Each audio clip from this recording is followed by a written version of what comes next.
118টি। একজনে পারবে সবাই এতক্ষণ তো একবারে মহান উলট পালট হয়ে যাওয়ার কথা। মৌলিক পদার্থ হলো 118টি। এর মধ্যে আমরা কয়টি নিচ্ছি এর ভিতরে? শুধুমাত্র 18টি, 100টি বাদ দিয়ে দিচ্ছি। হ্যাঁ, এই 18টি আমাদের মেডিকেল সায়েন্সের জন্য খুবই গুরুত্বপূর্ণ এই জন্য। ঠিক আছে?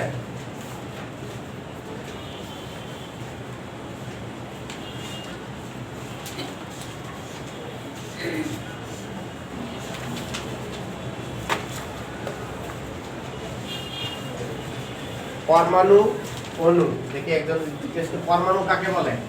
আপনি বলেন পরমাণু কাকে বলে?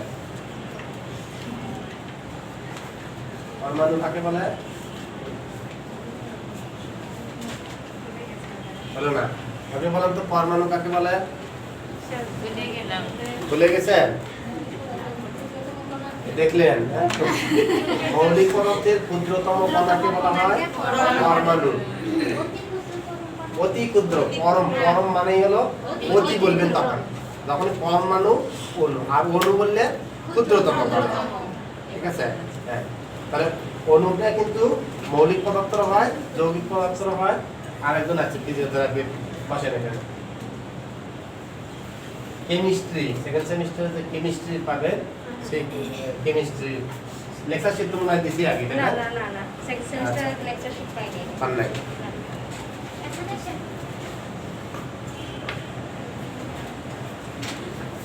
সেই কেমিস্ট্রি ক্লাস হচ্ছে। হ্যাঁ, কেমিস্ট্রি। মৌলিক পদার্থ কাকে বলে? একজনে বলেন, দেখে গিয়ে বলেন। আপনার নাম কি? জুরিকা। বলেন মৌলিক পদার্থ কাকে বলে? যে পদার্থ ভাঙলে অন্য কোনো পদার্থ পাওয়া যায় না, শুধু ওই পদার্থ। সেটাই হলো মৌলিক পদার্থ। উপরেও যা, নিচেও তাই, ভিতরেও তাই, একই জিনিস, ওটাই হলো মৌলিক পদার্থ। হ্যাঁ, আর যেটা ভাঙলে অন্য কোনো কিছু পাওয়া যাবে সেটাই হলো যৌগিক পদার্থ। তাহলে পানি কি মৌলিক না যৌগিক? যৌগিক। কেন পানি যৌগিক পদার্থ? না, হ্যাঁ, পানি কেন যৌগিক পদার্থ বলেন? হ্যাঁ, কি বলেন? সেটা ভুল তো হবেই, ভুল হয় না? আমাদের ভুল হয় না? আমরা কত ভুল করছি, এখনো ভুল হয়। ভুল হবে, এই ভুল হবে জন্য ইয়ে করে থাকবেন না, বসে থাকবেন না, বলবেন যেটুকু জানবেন বলেন। পানিকে ভাঙলে আমরা অক্সিজেন পাই, হাইড্রোজেন পাই, এই যে দুটা মৌলিক পদার্থ, দুই ধরনের মৌলিক পদার্থ পাইলাম, তাহলে এটা নিঃসন্দেহে হলো যৌগিক পদার্থ। লাগেছে? কার্বন ডাই অক্সাইড মৌলিক পদার্থ না যৌগিক পদার্থ?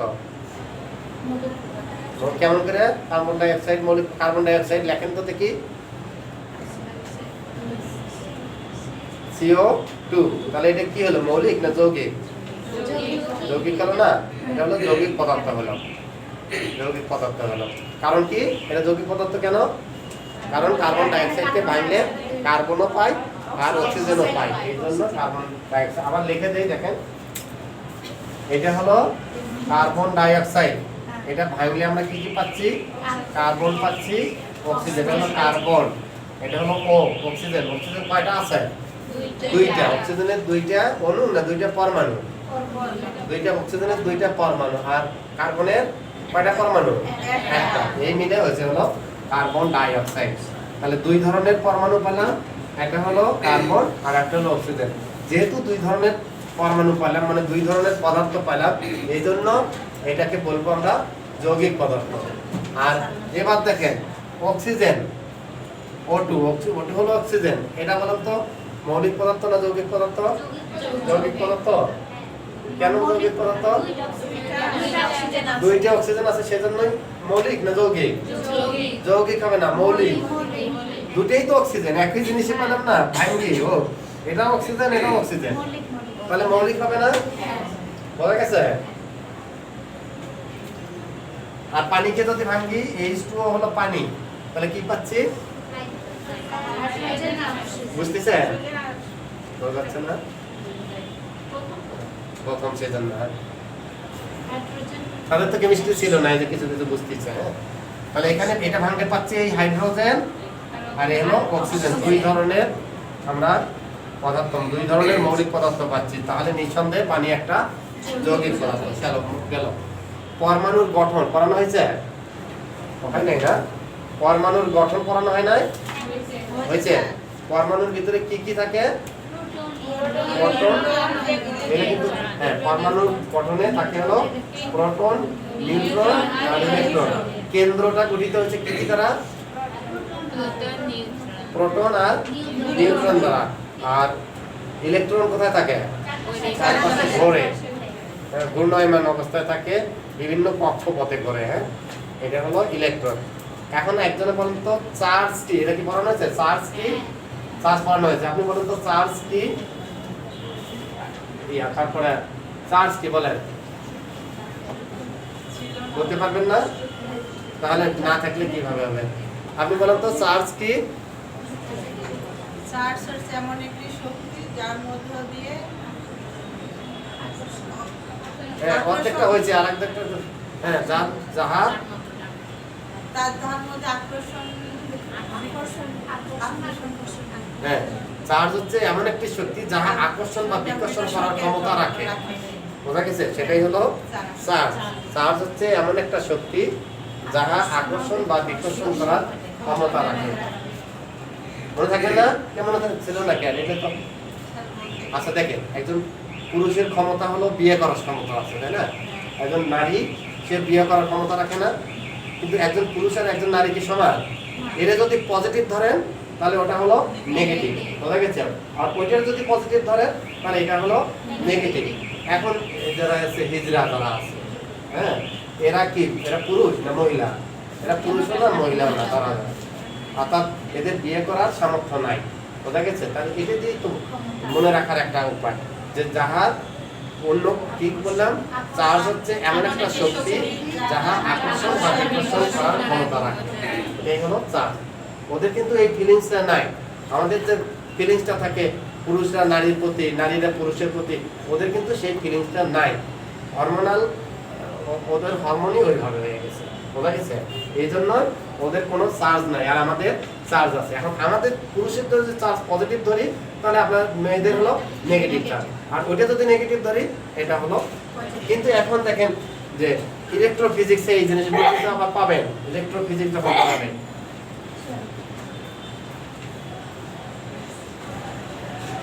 বিদ্যুৎ প্রবাহ কাকে বলা হয়? পড়ানো হয়েছে? পড়ানো হয় না। ইলেকট্রনের প্রবাহকে বিদ্যুৎ প্রবাহ বলা হয়, শুধু আকর্ষণ বিকর্ষণ পড়ানো হয়েছে না? হ্যাঁ, তাহলে দেখি এটা লিখে রাখেন, বিদ্যুৎ প্রবাহ কাকে বলা হয়? ইলেকট্রনের প্রবাহকে বিদ্যুৎ প্রবাহ বলা হয়। এই জিনিসটা আগে বুঝবো, তারপরে অন্য জায়গায় যাবো। বিদ্যুৎ প্রবাহ, আপনারা যে মেশিনগুলো চালাবেন, যেমন টেন্স একটা মেশিন, দেখছেন তো মনে হয় না? যারা চালা দেখেন নাই? আচ্ছা দেখছেন। এইগুলো কি করবে? এগুলো তো বিদ্যুৎ তৈরি করবে, সেই বিদ্যুতের সাহায্যে কাজ করবে। বোঝা গেছে? যে আগে এভাবেও মেসেজ দিয়েও কিন্তু কাজ করা যায়, আর ওটা বিদ্যুৎ প্রবাহ দিয়েও কাজ করা যায়। পার্থক্য হলো এইটা। এখন আমি এভাবে চাপ দিয়ে কোথায় দেবো, কত দূর দেবো? সব জায়গায় তো দিতে পারতেছি না, শুধু মাসেলে দিতে পারছি, স্কিনে দিতে পারছি, কিন্তু হাড়ের ভিতরে যদি ওটা দরকার হয়, এটা এই চাপ কি ওখানে যাবে? ওই বিদ্যুৎ প্রবাহটা সেখানে গিয়েও এই কাজটা করবে। বোঝা গেছে? তাহলে বিদ্যুৎ প্রবাহ কাকে বলে? একদম সংক্ষিপ্ত ভাবে লেখেন, ইলেকট্রনের প্রবাহকে বিদ্যুৎ প্রবাহ বলে। ইলেকট্রন এর প্রবাহকে বিদ্যুৎ প্রবাহ বলে।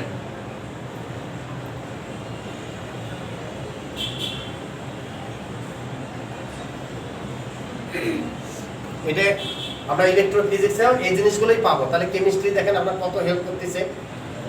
তাহলে ইলেকট্রনের প্রবাহকে, ইলেকট্রন এর প্রবাহকে বা একসাথে লিখতে পারেন, ইলেকট্রনের প্রবাহকে বিদ্যুৎ প্রবাহ বলে। এখন ইলেকট্রনের কিভাবে প্রবাহ হয় সেই জিনিসটাই আমরা এখন দেখব।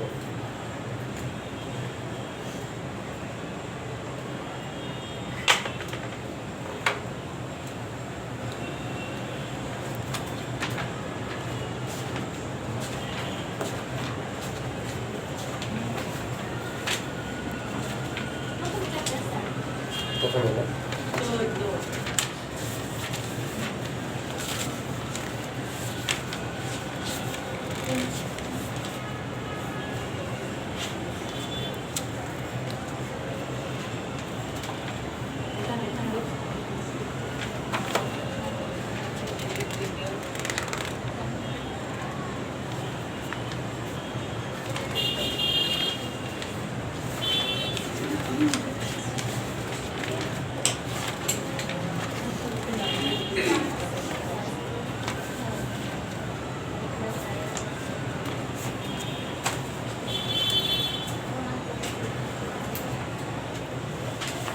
চার্ট ছিল, কেমিস্ট্রির একটা চার্ট ছিল, ওই চার্টটা হলে দেখি আমি চার্টটা ম্যানেজ করি। Thank you.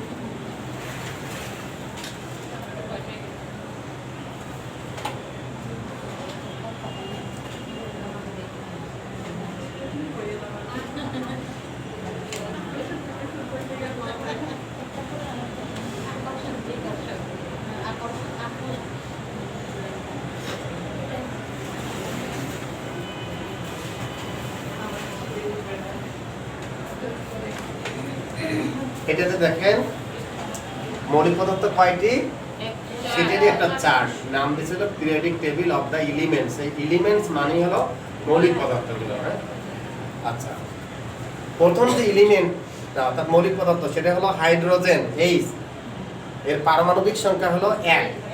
এখন পারমাণবিক সংখ্যা বলতে কি বুঝি? পারমাণবিক সংখ্যা বলতে প্রোটন সংখ্যা বোঝায়, মনে থাকবে? হ্যাঁ, কোন পরমাণুতে কি কি থাকে? প্রোটন থাকে, নিউট্রন থাকে আর ইলেকট্রন থাকে। পরমাণুর গঠনে আমরা পাইছি যে জিনিসটা, এটা আবার রিপিট করতেছি। একটা পরমাণুর কেন্দ্রে থাকে হলো দুই ধরনের কণিকা, এই যে 3, 4, 5, ধরেন 5টা প্রোটন দিলাম, তাহলে অবশ্যই 5টা নিউট্রন থাকবে। 1, 2, 3, 4, 5, এই 10টা দিয়ে হলো কি, এটা কেন্দ্র হলো। এবারে এটা হলো কক্ষপথ, এটা একটা কক্ষপথ, এটা একটা কক্ষপথ। এই কক্ষপথগুলোতে থাকবে হলো ইলেকট্রন। এই যে একটা প্রথম কক্ষপথে থাকে 2টা ইলেকট্রন, দ্বিতীয় কক্ষপথে সর্বোচ্চ থাকে 8টা ইলেকট্রন। এভাবে ঘুরতেছে। হ্যাঁ, এভাবে হলো, তাহলে কয়টা হলো? 10টা। যে পরমাণুতে 10টা প্রোটন থাকবে, ওই পরমাণুতে 10টা ইলেকট্রনও থাকবে। বোঝা গেছে? দেখেন তো 10টা প্রোটন কোনটাতে আছে? 1 নম্বরটা কি? হাইড্রোজেন, এটাতে আছে একটা মাত্র প্রোটন। বোঝা গেছে? 2 নম্বরটা হলো হিলিয়াম, তাহলে হিলিয়ামে কয়টা প্রোটন আছে? 2টা। তাহলে প্রোটন যতগুলো থাকবে স্বাভাবিক অবস্থায় ইলেকট্রনও ততগুলো থাকবে, মনে থাকবে না? কোন পরমাণুতে স্বাভাবিক অবস্থায় প্রোটন এবং ইলেকট্রনের সংখ্যা সমান। আর কেমিস্ট্রিতে এই নিউট্রনের সংখ্যা ইয়ে করা হয় না, বেশি ক্যালকুলেট করা হয় না, বেশি ধরা হয় না। কারণ কি? নিউট্রনের কোনো চার্জ নাই, সেই জন্য নিউট্রন কেমিস্ট্রিতে বেশি আলোচনায় আসে না। কি বললেন জানো? কোন পরমাণুতে যতটি প্রোটন থাকবে, স্বাভাবিক অবস্থা কথাটা লিখতে হবে কিন্তু, স্বাভাবিক অবস্থায়, এটা হলো পরমাণুর বৈশিষ্ট্য। পরমাণুর বৈশিষ্ট্য 1 নম্বর বৈশিষ্ট্য হলো কোন পরমাণুতে স্বাভাবিক অবস্থায় কোন পরমাণুতে যতটি প্রোটন থাকে ঠিক ততটি ইলেকট্রনও থাকে।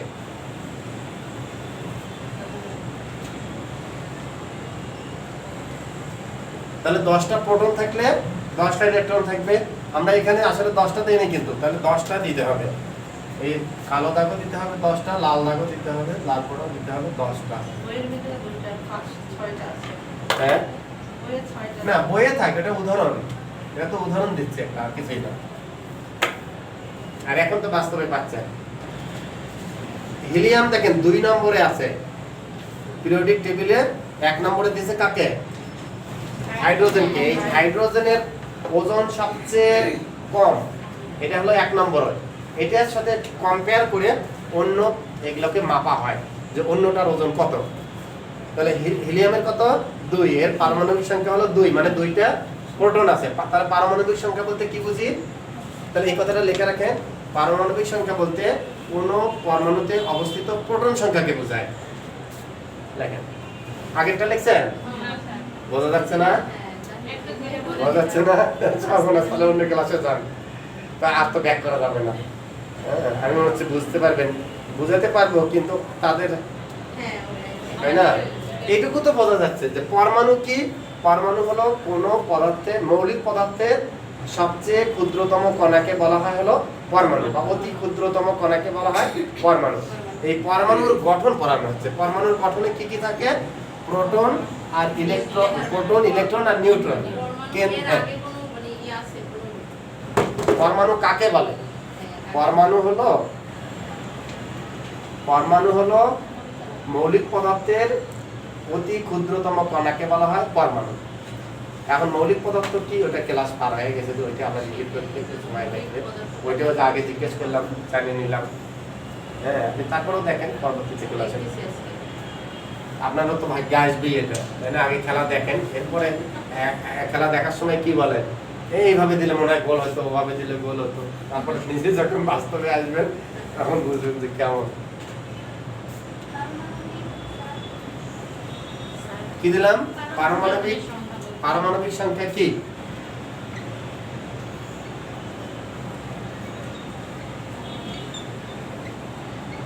অ্যান্সার, কোন পরমাণুতে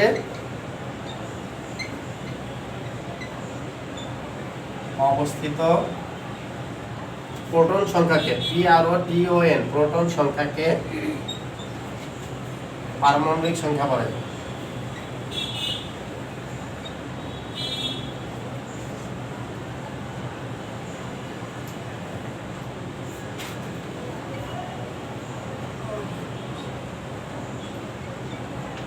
সংখ্যা বলে।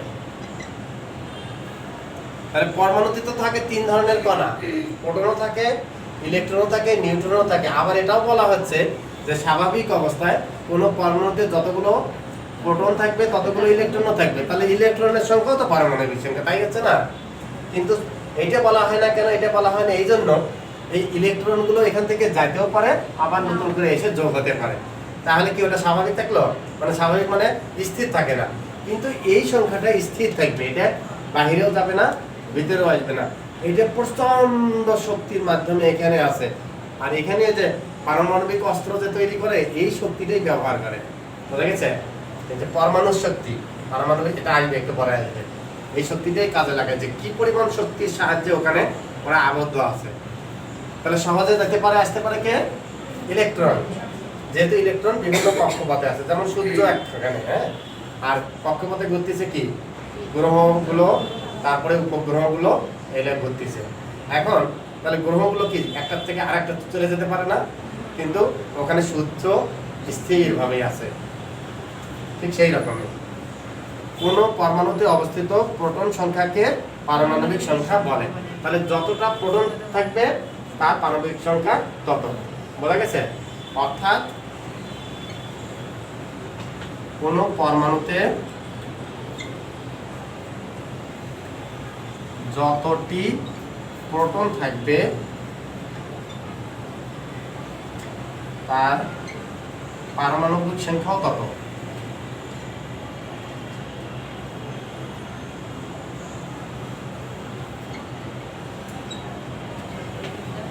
কত হবে? তাহলে আমরা 2-4টা দেখি এবং ইলেকট্রন বিন্যাসগুলো দেখবো, এটা সবগুলো করবো না। আচ্ছা,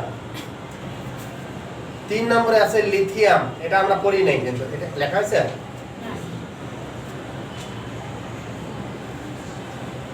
ভিডিওটা অফ হয়ে গেলে আবার একটু অন করে দিও।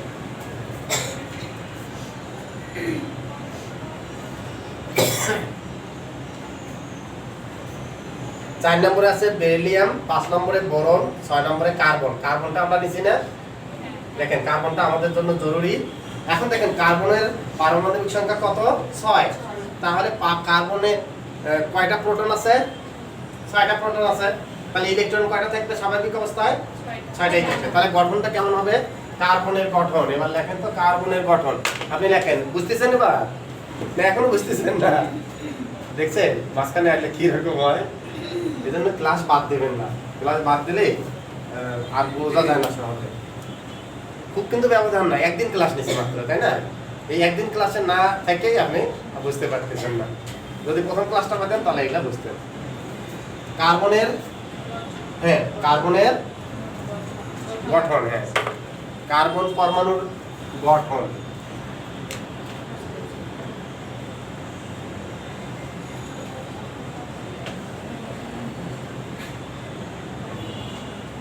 এই কেন্দ্র দেবেন হলো 6টা, 1 2 3 4 5 6, 6টা দিলাম প্রোটন।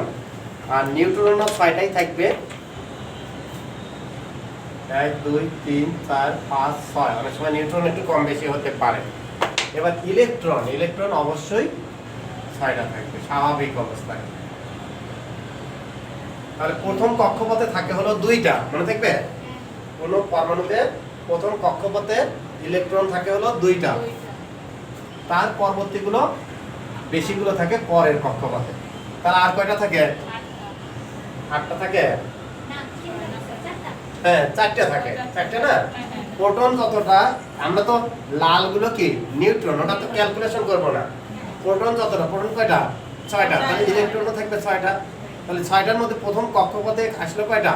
2টা। এটা স্বাভাবিক নিয়মই। প্রথম কক্ষপথের ধারণ ক্ষমতা হলো 2, দ্বিতীয় কক্ষপথের ধারণ ক্ষমতা 8, মনে থাকবে? সর্বোচ্চ ধারণ ক্ষমতা 8। আচ্ছা, তাহলে এখানে কয়টা থাকে? 6টা। সেই 6টা, সরি 4টা থাকে। এই যে এই 4টে হয়ে গেল। এই হলো কার্বন পরমাণুর গঠন। হ্যাঁ, হাইড্রোজেন 1। হাইড্রোজেনের যে একটা প্রোটন থাকে কেন্দ্রে, আর এই যে একটা ইলেকট্রন ঘুরতেছে, আর কিচ্ছু নাই, নিউট্রন নাই এটা, ঠিক আছে? এবার দেখেন হলো নাইট্রোজেন। নাইট্রোজেন পড়াছি না? তাহলে নাইট্রোজেনের গঠন, নাইট্রোজেন হলো 7। তাহলে গঠন পাবেন আপনি, নেন এগুলো তো।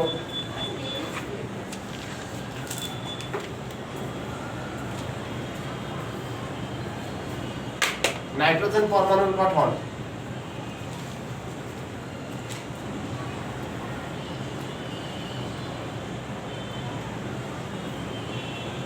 এক, 2, 3, 4, 5, 6, 7। এইটা কেন্দ্র হলো। এটা কিন্তু কক্ষপথ না, এটা হলো এই জায়গাটা বুঝাচ্ছে। হ্যাঁ, আচ্ছা, এইটা হলো কক্ষপথ, 1 নম্বর কক্ষপথ। এই 2 নম্বর কক্ষপথ। প্রথম কক্ষপথে কয়টা থাকবে?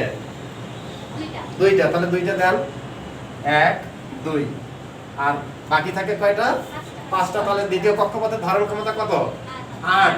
তাহলে এখন 5টাই। এখন তৃতীয় কক্ষপথের আর কোনো দরকার নেই। 1, 2, 3, 4, 5। এই হলো কিসের গঠন? আমরা কিন্তু এখনো দেই নেই, নিউট্রন দেই নেই। নিউট্রন এর সমানই থাকে 7টা। তাহলে ওখানে 7টাই নিউট্রন। যেহেতু নিউট্রনটা খুব একটা আলোচনায় আসে না কেমিস্ট্রিতে, তাহলে ওটা দরকারও নেই। তাহলে আমরা কি পেলাম?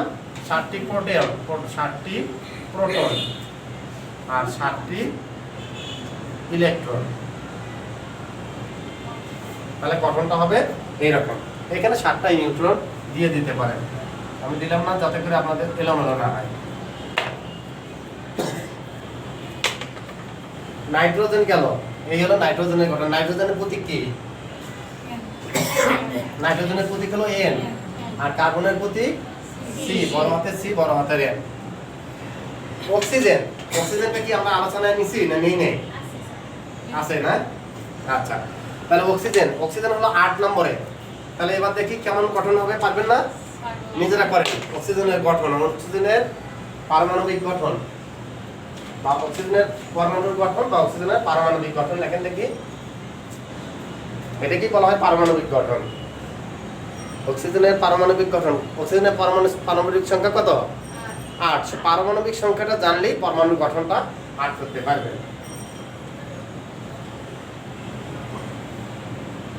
অক্সিজেনের পারমাণবিক সংখ্যা নেই, পারবেন না?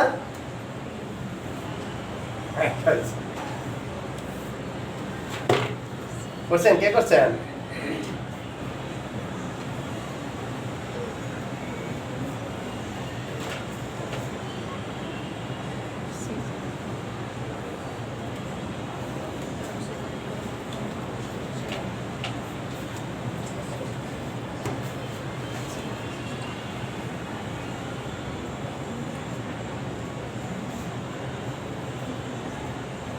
এভাবে 18টাই শিখবো, যে 18টা আমাদের জন্য দরকার, সেই 18টাই শিখবো।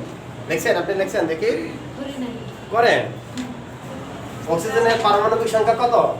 8। তাহলে অক্সিজেনের পারমাণবিক সংখ্যা 8। 8টা প্রোটন থাকবে কেন্দ্রে, আর 8টা ইলেকট্রন থাকবে। 8টা ইলেকট্রন যদি কক্ষপথে থাকে, প্রথম কক্ষপথে কয়টা থাকবে?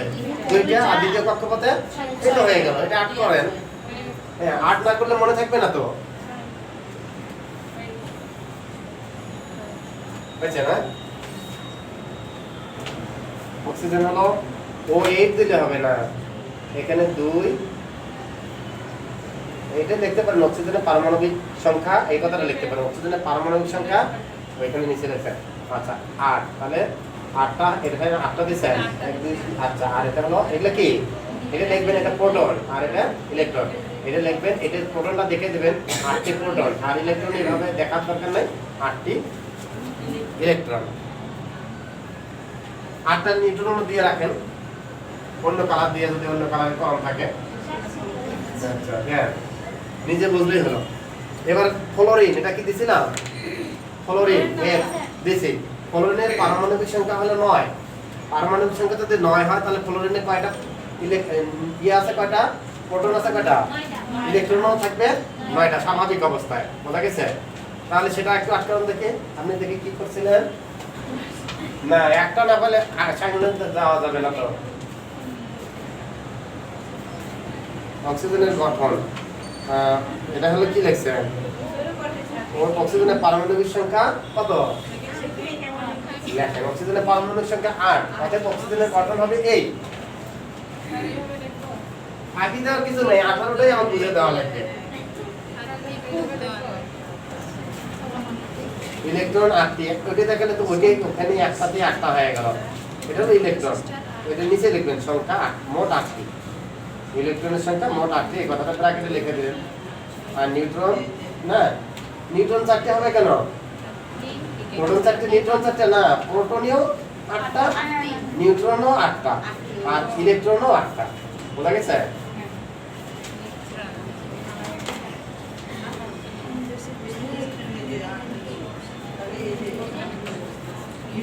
আমরা কোনটা পড়ব বলেন তো, কোন দিকে যাচ্ছে, আমাদের লক্ষ্য কি? বিদ্যুৎ প্রবাহ জিনিসটা বুঝবো যে বিদ্যুৎ প্রবাহ কি।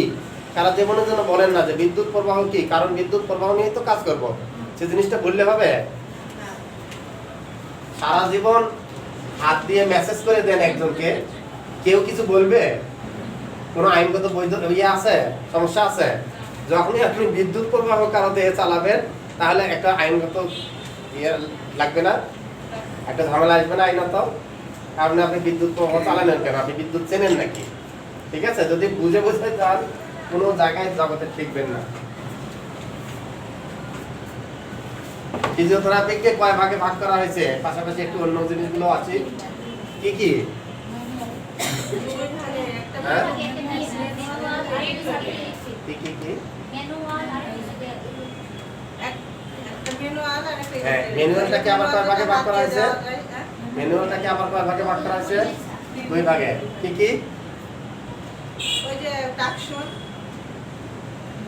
আর একটা হচ্ছে মানে রোটেশন মনে রাখবেন স্যার, ফিজিওথেরাপিকে টোটাল 3 ভাগে ভাগ করা হয়েছে। একটা হলো মেসেজ থেরাপি। মেসেজ কোনটা, যে প্রাচীন যুগ থেকে যেটা চলে আসতেছে, মেসেজ করে দিত না, এখনো দেয়। এটা হলো মেসেজ থেরাপি, যেটা হাত দিয়ে বা ইয়ে করে মেসেজ করা হয়। আর একটা হলো এক্সারসাইজ থেরাপি, এক্সারসাইজ করতে দেখেন নিজে নিজেই কিন্তু পাচ্ছে। এক্সারসাইজ করতে বলা হয় না যে আপনি দৌড়াবেন, আপনি হাঁটবেন, আপনি এইভাবে ইয়ে করবেন, ওটা হলো এক্সারসাইজ থেরাপি। আর একটা হলো ইলেকট্রোফিজিওথেরাপি, যেটা হলো এই বিদ্যুৎ প্রবাহ দিয়ে এই কাজগুলোই করানো হয়, মেসেজ এবং এক্সারসাইজের কাজটা বিদ্যুৎ প্রবাহ দিয়ে করানো হয়, সেটার নামই হলো ইলেকট্রোফিজিওথেরাপি। মনে থাকবে?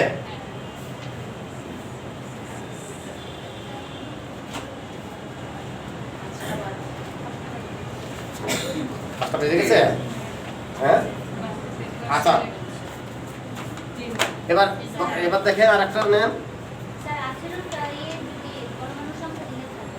হ্যাঁ পরমাণুর সংখ্যা তাহলে নেন, হ্যাঁ তাহলে তো নিজেরাই পারবেন, নিজেরা বাড়ি থেকে করে নিয়ে এসে আমাকে দেখাবেন, খাতায় জমা দেবেন, ঠিক আছে? তাহলে লেখেন 18টা পারমাণবিক সংখ্যা নেন, আপনিও নেন। এটা কিন্তু এত কিছু দেওয়া নাই, এটা শীটে এমন কিছু দিচ্ছি।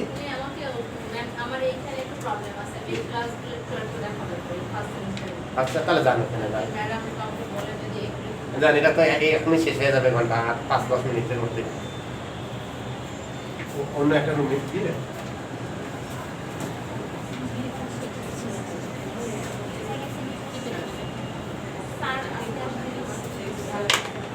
তাহলে আমরা সাজায় লিখি। 1 নম্বরটা কি, পরমাণু।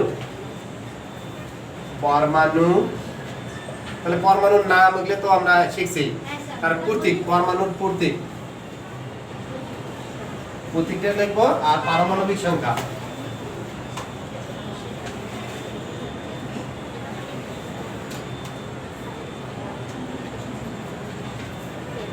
প্রথম হলো হাইড্রোজেন।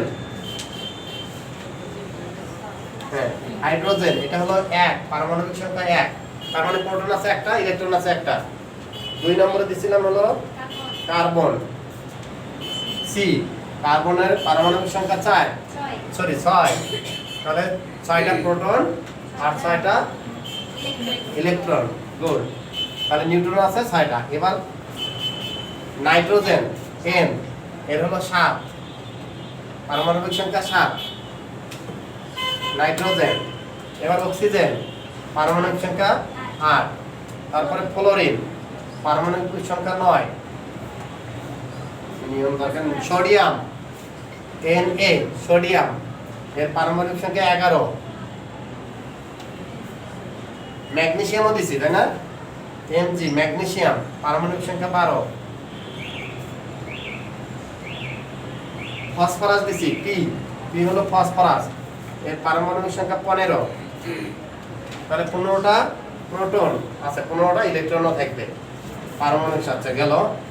এটা এই লাইনে দেখেন, উল্টা করে লিখেন না। হ্যাঁ,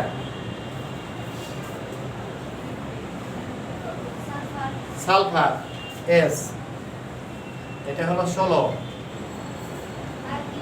ক্লোরিন, Cl, যেখানে দুইটা দেখবেন প্রথমটা লিখতে হবে ক্যাপিটাল লেটার, দ্বিতীয়টা হলো স্মল লেটার, এটা যেন মনে থাকে। কোনো পরমাণুর প্রতীক লিখতে লিখবেন হলো প্রথমটা বড় হাতের আর দ্বিতীয় অক্ষরটা ছোট হাতের হবে। এই যে সোডিয়াম, Na, এনটা বড় হাতের, এটা ছোট হাতের।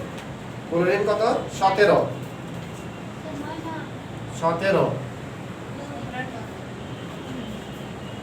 ক্লোরিন 17।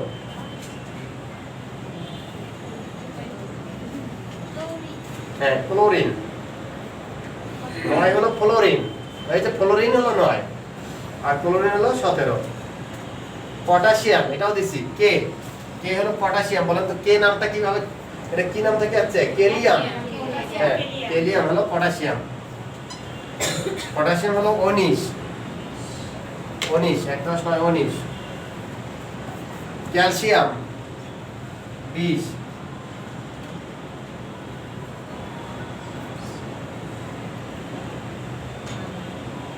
ফেরাম, ফেরাম কোনটা, আয়রন, যেটা আয়রন, Fe, ফেরাম, আয়রন, আয়রন হলো 26, 26। এবার নাম হলো জিঙ্ক,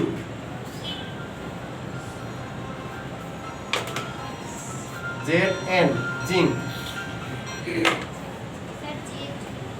জেড ওখানে দিচ্ছেন তো, ওইটা ইয়াতে লিখছে এন দেন, একটা ছোট্ট করে একটা এন দেন, ওই যে সবার সিটে এই কাজটা করে রাখেন, Zn, জিঙ্ক। হ্যাঁ, জিঙ্ক 30,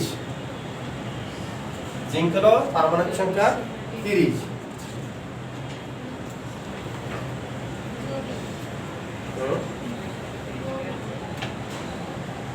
জিঙ্ক হলো আয়োডিন আছে, এরপরে আয়োডিন। হ্যাঁ, আই হলো 53, হ্যাঁ 53।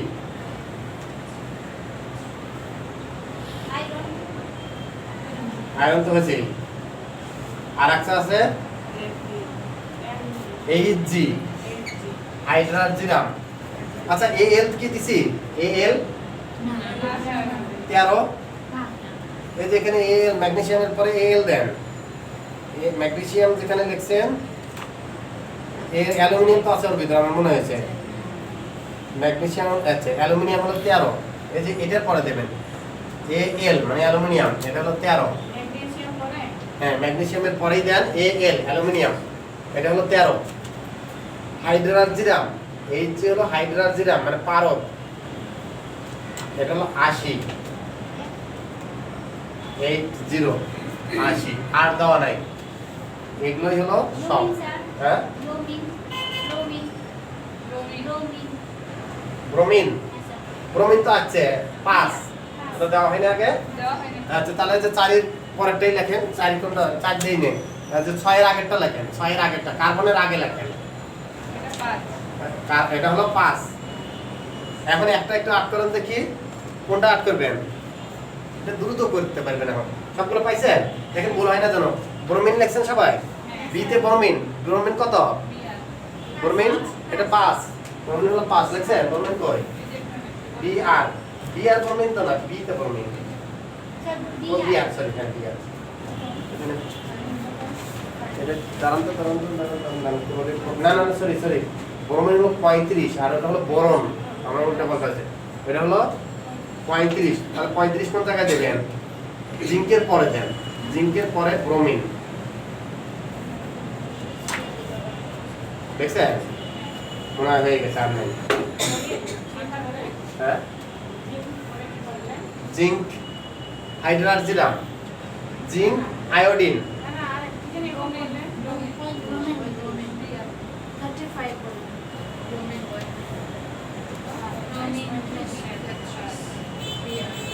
উল্টা কথা হয়ে গেছে সবগুলোই নেন এটা সবগুলোই দরকার হ্যাঁ শীটে যেগুলো আছে ওগুলোই যদি কোনোটা ভুল হয় আবার ফোন দিয়ে জানিয়ে নেন কোনো অসুবিধা নেই আমরা একটা কাজ করি দেখি দ্বিতীয় কক্ষপথের ধারণ ক্ষমতা কত আর প্রথম কক্ষপথের ধারণ ক্ষমতা 2 আমরা এটা তো কক্ষপথ দেইনি দ্বিতীয় কক্ষপথের ধারণ ক্ষমতা 8 আর তৃতীয় কক্ষপথে 18 মনে থাকবে তৃতীয় কক্ষপথের ধারণ ক্ষমতা হলো 18 তাহলে এবার আপনারা একটা কাজ করেন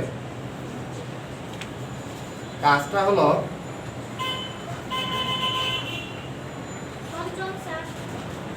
সোডিয়ামেরটা লেখেন দেখি একটু দয়া করে সোডিয়ামের ইলেকট্রন বিন্যাস অর্থাৎ এটাকে ইলেকট্রন বিন্যাস বলা হয় ইলেকট্রন বিন্যাস না পারমাণবিক গঠন সোডিয়ামের পারমাণবিক গঠন লিখো তখন কি লিখবেন mention the electronic structure of sodium और मेंशन द পারমাণবিক স্ট্রাকচার অফ সোডিয়াম এরকম প্রশ্ন থাকে মেনশন দা পারমাণবিক স্ট্রাকচার অফ সোডিয়াম তাহলে সোডিয়ামের পারমাণবিক স্ট্রাকচার একটু আট করবেন কি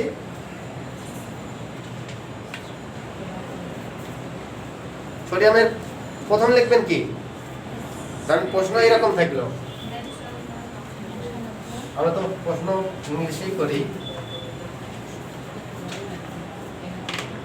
মেনশন মানে কি মেনশন মানে উল্লেখ করা হ্যাঁ মেনশন দা পারমাণবিক অ্যাটমিক এটা বলে অ্যাটমিক অ্যাটম মানে পরমাণু এই অ্যাটমিক মানে পারমাণবিক mention the atomic structure of sodium অ্যানসারে কি লিখবেন আমরা জানি বাংলায় লিখবেন এখন কোনো অসুবিধা নাই কিন্তু আপনি ওটা বুঝতে হবে আমরা জানি সোডিয়ামের পারমাণবিক সংখ্যা 11 লিখবেন আমরা জানি সোডিয়াম এটা ব্র্যাকেটে লিখবেন এই যে এরকম এর পারমাণবিক সংখ্যা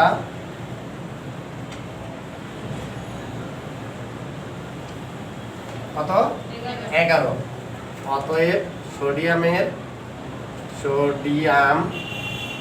এর পারমাণবিক গঠন পাইলে অ্যাটমিক স্ট্রাকচার পারমাণবিক গঠন লিখলে হবে অ্যাটমিক স্ট্রাকচার লিখলে হবে পারমাণবিক গঠন তাহলে এখানে কেন্দ্র দেন কেন্দ্র কত কয়টা হবে 11টা প্রোটন দিতে হবে 1 2 3 4 5 6 7 8 9 10 11 আমরা এখানে কোনো বাউন্ডারি দিলাম না বাউন্ডারি দিলে আপনারা কক্ষপথ ওটাও একটা কক্ষপথ মনে করেন ওটা কোনো কক্ষপথ নয় তাহলে নিউট্রন কয়টা থাকবে ওই 11টাই থাকবে ইলেকট্রন কয়টা থাকবে 11টা তাহলে নিউট্রন দেন 11টা 1 2 3 4 5 6 7 8 9 10 11 এবার হলো এটা হলো কেন্দ্র তৈরি হলো মজবুত একটা অ্যাটমিক নিউক্লিয়াস তৈরি হলো এই যে এটা হলো প্রথম কক্ষপথ কয়টা থাকবে ইলেকট্রন দুইটা সর্বোচ্চ ধারণ ক্ষমতা এখানে দিলে হবে এখানে দিলে যে কোনো দুইটা দিলে পরপর বিপরীতে দিবেন, দুইটা দিল। দ্বিতীয় কক্ষপথে কয়টা ধরবে? 8টা ধরবে, সর্বোচ্চ 8টার ভিতর বাইরে ধরতে পারবে না। তাহলে 1 2 3 4 5 6 7 8, তাহলে কয়টা হলো? তাহলে আরেকটা কোথায় যাবে? তৃতীয় কক্ষপথে। বোঝা গেছে? তাহলে তৃতীয় কক্ষপথে যাবে আরেকটা, সেটা এককভাবেই ঘুরতে থাকবে। এটা হলো তৃতীয় কক্ষপথ। স্যার কি নাকারি কিন্তু করেন না স্যার 80 80? 80 তো অনেক আচ্ছা, 80 তো অনেক না, ওইটা অনেক অনেক বড় হবে। আসবেন, পরে আসবেন, আমরা অনেকের মাথা ঘুরে যাবে, আমরা ছোট দিয়ে আগে বুঝবো, ঠিক আছে? তাই না? আপনার ছিল সেই জন্য আপনি বুঝতেছেন, আর ছিল না যে ছিল না কেমিস্ট্রি। আচ্ছা, তাহলে ভালোই বুঝতেছেন, ধন্যবাদ। এটা কি বোঝা গেছে? আচ্ছা, এরপর একটা দেখেন তো কি, সোডিয়াম। এখন দরকার যেটা সোডিয়াম ক্লোরাইড আমরা বুঝে দেবো। সোডিয়াম ক্লোরাইড কি? লবণ, যে খাদ্য লবণ খায়। এখন ক্লোরিনটা একটু পরেন তো। ক্লোরিন, সোডিয়াম ক্লোরাইড, এটা কিন্তু জরুরি, এই দুটো জানাই লাগবে। এটা দিয়ে আমরা ইলেকট্রন প্রবাহ, বিদ্যুৎ প্রবাহ বুঝে দেবো। হাসির ওখানে না গেলেও চলবে, তারপরও চাইছেন অবশ্যই দেবো। এখন হলো mention the atomic structure of chlorine. এবার পরের প্রশ্ন, এটা কিন্তু হলো, ঠিক আছে? পারবে?